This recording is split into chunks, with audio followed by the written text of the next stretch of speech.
اعوذ باللہ من الشیطان اللعین الرجیم، بسم اللہ الرحمن الرحیم۔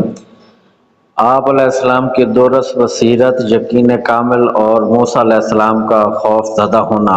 خطبہ نمبر 4۔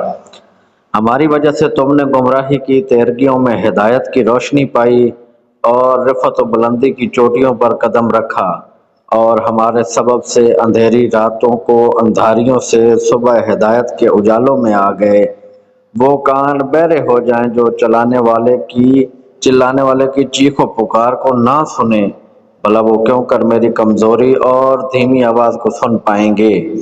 جو اللہ اور رسول صلی اللہ علیہ وسلم کی بلند بانگ صداؤں کے سننے سے بھی بہرے رہ چکے ہوں، ان دلوں کو سکون و قرار نصیب ہو جن سے خوف خدا کی دھڑکنیں الگ نہیں ہوتی۔ اللہم صلی علی محمد و آل محمد۔